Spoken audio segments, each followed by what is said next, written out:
Yeah, so that's a OnePlus 7 Pro box. You're probably wondering why it's there, because I've already unboxed the 7 Pro. In fact, I've been using it now for a while. So this video is going to serve as kind of like a combo video.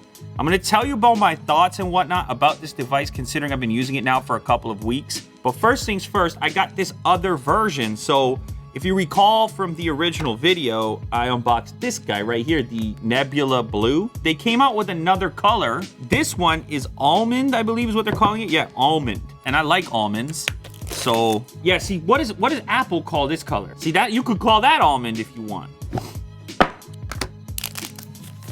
Ooh, got a pearlescence to it. Look at that. Wow.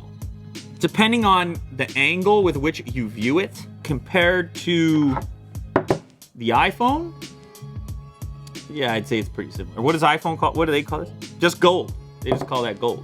Same as the other one, obviously triple camera setup, a bit more predominant on this unit because it's up against the lighter color. You have the pop-up camera. You already saw it. You already know. So I guess you can pick between the two now that it's out there. Nebula Blue and almond. Let me know in the comments which is the more popular. What about my feelings about the phone? What about my feelings about the device? Man, I've been using a lot of phones lately, so I've got a lot to reflect on, compare to pretty much all the stuff you'd be considering if you were in the price territory of this particular device, the OnePlus 7 Pro. But I think that's kind of the comparison you're making now. This one has gone up market, targeting those types of devices, and rightfully so, to be honest. The most striking thing about this device, and you may have heard this already from others, is just the speed of it. This is one of the rare cases in which the software on the device, I don't want to touch it. Like, I don't want to put a launcher.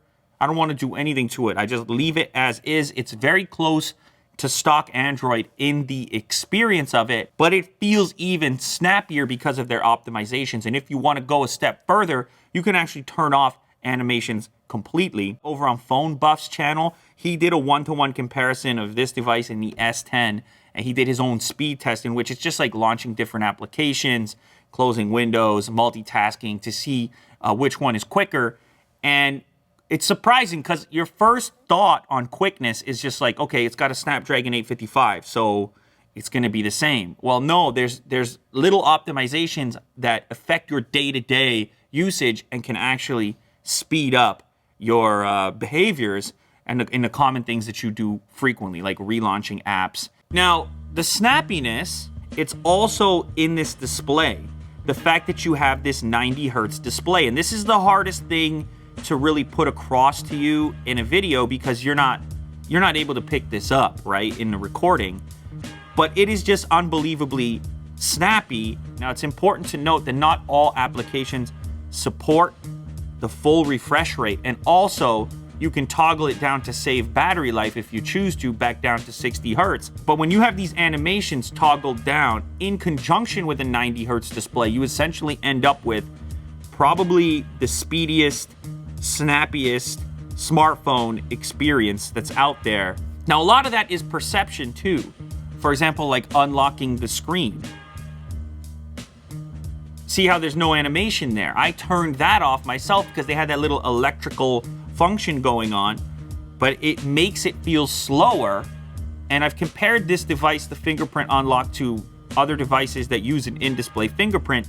This still feels faster to me. Some of it is perception, some of it is reality. Now, the other thing about this display, I think the other story of this phone is, of course, the pop-up camera, or for me, the lack of any camera, the lack of any cutout, because I don't really use the front-facing camera frequently. So all this means for me is full display all the time. So if I pop open a video, for example, so this just means like zero distraction, all display, no notch, no hole punch, just the video that you're trying to watch. And the trade-off is what?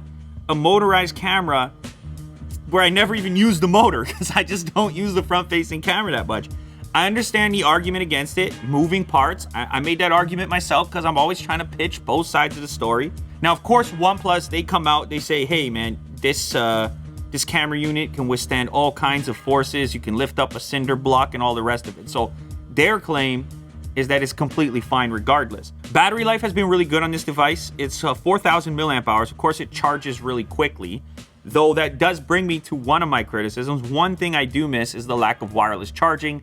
I think OnePlus is at a price premium now where it's like, you kind of have to throw it in just because the other manufacturers have it. It would just be more convenient, and it's one thing that I'm missing, so it's a criticism of mine. For me, the camera is, it's not like mind-blowing, but there's been a consolidation of camera quality recently, I would say. A lot of these things sharing sensors, in fact. So I'll be sitting here in this studio snapping photos and analyzing pictures, but ultimately, a lot of those end up on the same back end with the same sensor. So that's a picture of the sensor right there, IMX586, and it's on a surprising number of devices. I still haven't found a device that for me is as pleasing immediately out of the camera as frequently as the Pixel series. But this never left me, feeling like I was really truly missing out on anything, especially outdoors, especially in well-lit environments. I have mentioned in previous videos that you can sometimes enhance the camera performance simply by installing Google's camera software, which there inevitably will be a port for. That said, OnePlus's own software updates have improved the performance of the camera in the stock camera app that comes via the device. So, yeah, the camera, it's fine. I would say it's in the same territory, it's in the same neighborhood as the Samsung stuff. There are small attributes and differences you may be able to notice, but for me, for my money, it's a wash. So here's the thing, okay? S10, you pick the S10, I think there's a couple things that you're getting. You're getting the brand name, you're getting Samsung.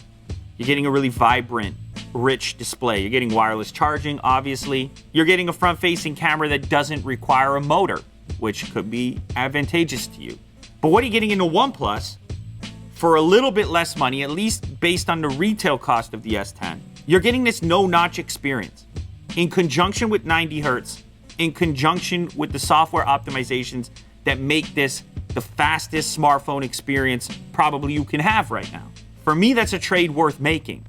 For me, this is the device I want to have in my pocket right now, and it's probably going to be there up until the point there's another Pixel to choose from, because I'm going to want to experiment with that camera, particularly what Google is doing with their camera software. Right now, the absence of the notch, the lack of distraction, the true full screen display, the OLED, the 90 Hertz, and the software is the reason why this would be my pick. It's no longer in the value category, which I think a lot of people have a right to be upset with. That was kind of in the DNA of OnePlus, was like, what can we get for around $500? That was the idea, and they've gone up market with each generation of phone. I think that those sort of marginal improvements on this one are more significant to me than whatever marginal improvements exist on the Samsung.